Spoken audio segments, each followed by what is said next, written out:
right into it because we have three phenomenal guests tonight. I want to get to all of them, give them all their due. Looking forward to it. This first guy coming out of here, part of one of my all-time favorite sketch groups, Stella.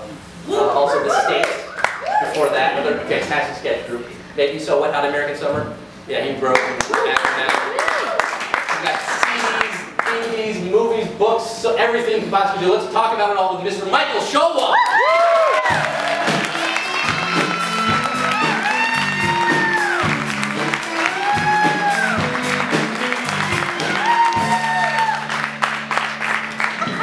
Hello. Hello, hello. Look at this, we got a picture back here. Oh boy, I didn't know that was happening even. Wow. Your cat, is that your cat? No, but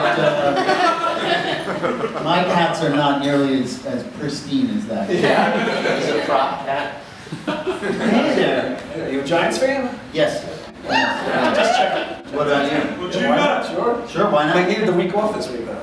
I know, they're not doing. We'll talk about the Giants. No, please, yeah, we can have whatever we want. I wanted to say that this is really, this is very endearing, the relationship that you guys have.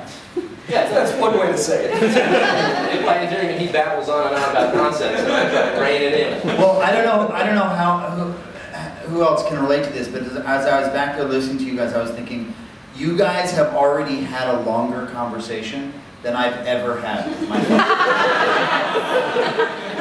Yeah, and I was like, listen, I'm going, this is so nice, like, they're just talking, like, I was like, I don't think I've ever had a conversation with my father as long as the one that as long as that weird rambling conversation you guys had before this started. Like, you're actually two human beings enjoying talking to each other. Well, you see, there's the lights on and the cameras. That's what it is. Yeah, it's all for show. show. It's all for show. Exactly. All the resentment is seething. He pays me to come out and talk to him. Really? Yeah, offstage is a Prince Cecil Field relationship. Everything's baseball with you guys. For those of you that don't know, Princeton and Cecil Field were baseball players. I happen to know that because I too speak in baseball. You're a big sports fan, though. This is, I something that no one, not that anyone knows anything about me, but if they know one thing about me, that's not it. Right. Huge sports fan. What's your number one sport? Well, I'll tell you what isn't my number one sport. There's only two sports I don't like. Okay. Or they don't pay attention to. Do you want to guess? I'm going to guess hockey. One. And soccer. No, I like soccer. Do you like I like soccer. Badminton. I call it football, but you call it no, ultimate fighting. Oh, yeah. I don't even It's mixed martial arts. It's too violent. It's just a street fight. But I like boxing. Boxing? Yeah, I like boxing. The gentleman's sport. Yeah. Yes. Sweet science. What do you think about that? Well, the extreme boxing, a little too bloody for me. Boxing is okay. Yeah. My wife won't let me watch it, though. She doesn't like violence. You just don't want to You don't have to watch it. You can do it by yourself. I was a boxer myself. Yes, when I was very young. I'm not joking. When I was very young. I gave it a little bit. I was a bleeder. Yeah. So I mean, I can't make it past the second round because if you punch me in the nose, I bleed so much. I'm a technical knockout because I'm bleeding so profusely that I can't keep fighting. But I'm like, let me keep going. I keep going. But you collect the winnings. You can take a dive. Take a dive. I flop. These are the mean streets of Princeton, New Jersey. Yeah. Oh yeah. Princeton, very difficult upbringing, being a child of two university professors. It was a tough life.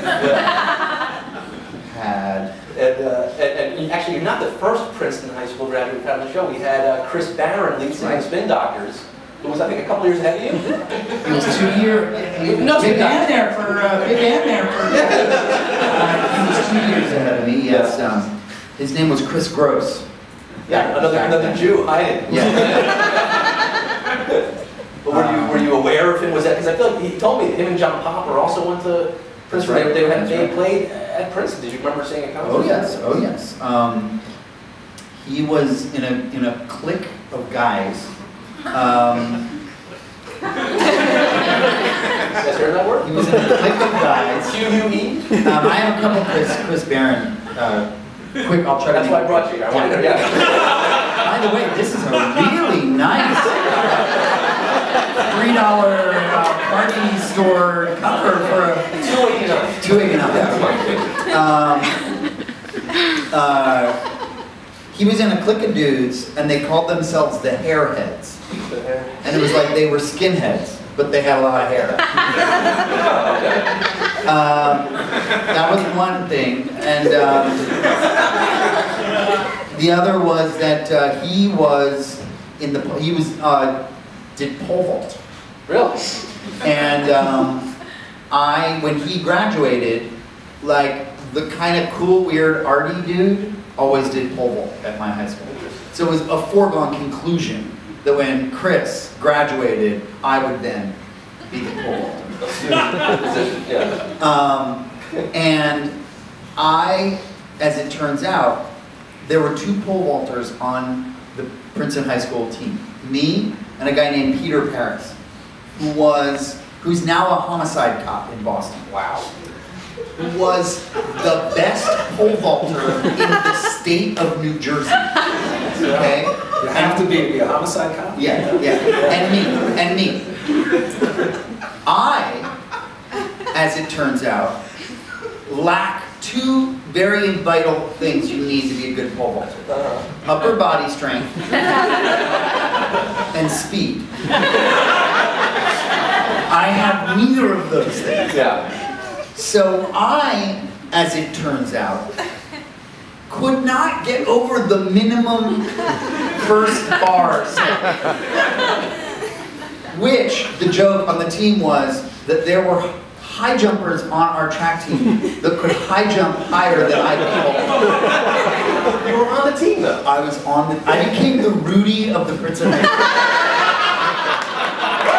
That by the last meet, okay, I finally got over all I had to do, most teams didn't even have pole vault, so all I had to do to score points in my fucking team was get over one thing.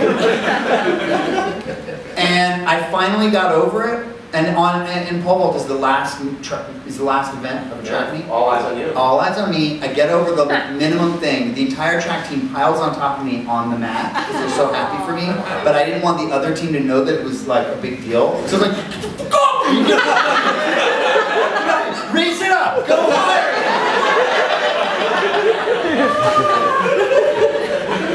So that's my Chris Barron story.